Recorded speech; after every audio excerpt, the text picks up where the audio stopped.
talk about you at one point promoted the high carb diets for a while, right? Tell me a little bit about tell me a little bit about that, and then I think what changed your mind. So I started running in the late 1960s, early 70s, and I started my physiology training in medicine in 1970. And that was one of the first years that the new theory arose that muscle glycogen, i.e. carbohydrates in the muscle, was the single factor determining athletic performance. Wow.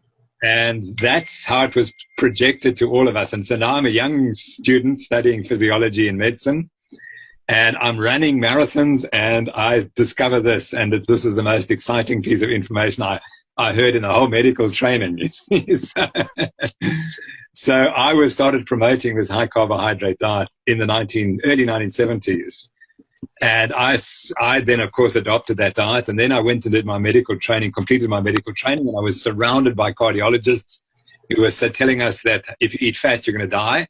So I was going to eat lots of carbohydrate, and it was going to make me run better. Well, in fact, it made me run worse, and I got fatter and progressively sicker.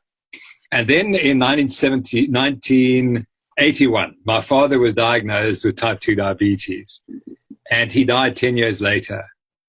And eventually I discovered that I also had type 2 diabetes.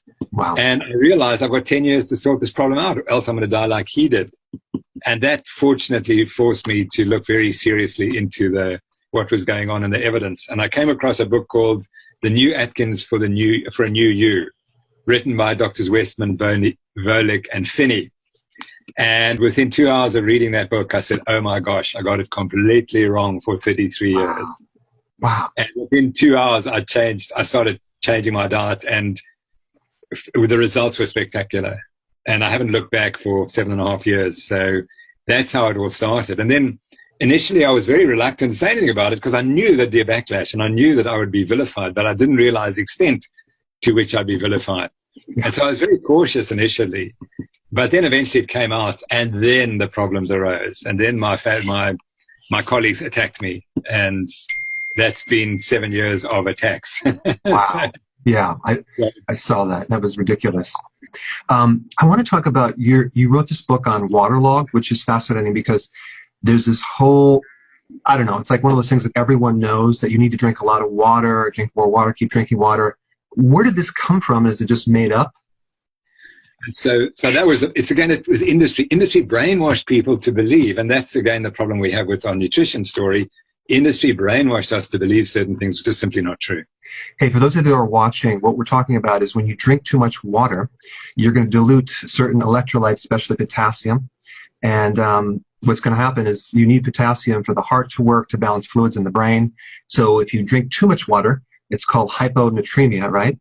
And your brain can swell. It can really be dangerous. And it can die. And there have been at least 15 deaths in runners and triathletes, and particularly in the military, which is really interesting because the biggest incidence has been in the military. And they finally this year. So that we described the condition in 1981, and now it's 2018.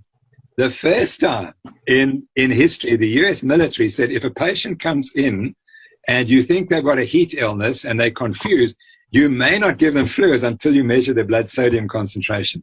Wow. Now, we did that in 1985 or 86. That's how long it takes for change to occur. So just so you guys know, Professor Noakes is the top researcher on this data, exercise-associated hyponatremia. You've done some articles on this research a lot, right? Yeah, we were the first to describe it. It occurred in a lady in the 1981 Comrades Marathon, which is a 90-kilometer, 56-mile race in South Africa. And she wrote to me after the race because she'd been unconscious for 4 days. So here she starts this race completely healthy. And then she's unconscious. And she wrote to me a week later or so when she'd regained consciousness. She said, what happened? She said, all I know is my sodium went down. And so then we knew the hyponatremia. And that was the first case. And we collected a whole series of cases. And just by talking to the patients, you could see that they drank a lot. And there was clear evidence that one of them, for example, was a lady with anorexia nervosa who was very sensitive about her weight. And she said, but you know, Prof, I put on 4 kilograms during this Ironman. And I knew I had to believe her because she would be, she would know what her weight change was. And another guy told me he'd passed like about 6 liters of urine in recovery.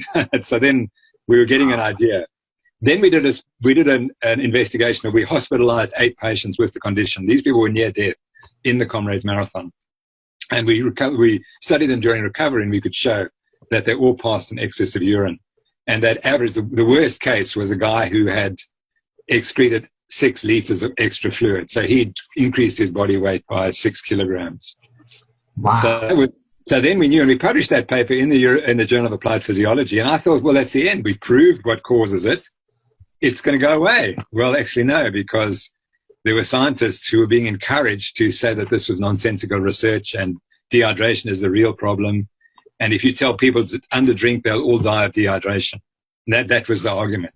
And industry was driving it. And then the American College of Sports Medicine brought up the new guidelines in 1996, and they said you must drink ahead of thirst, essentially to drink as much as tolerable. That was the ruling. That was the advice. And there's no biology that tells you that you must drink to as much as tolerable. Right. So we have to drink when we're thirsty, right? That's the common sense type solution.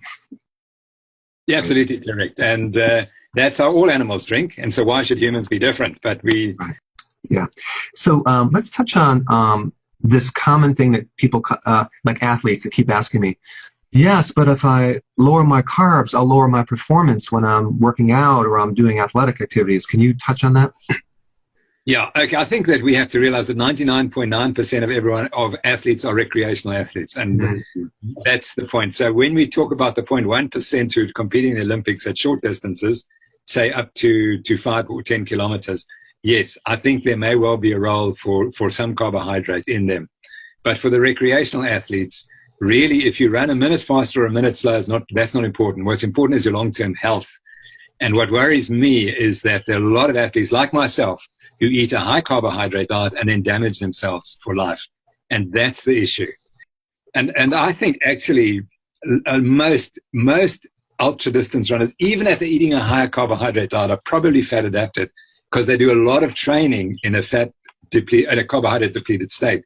Because if they wouldn't, they couldn't do what they do. Right.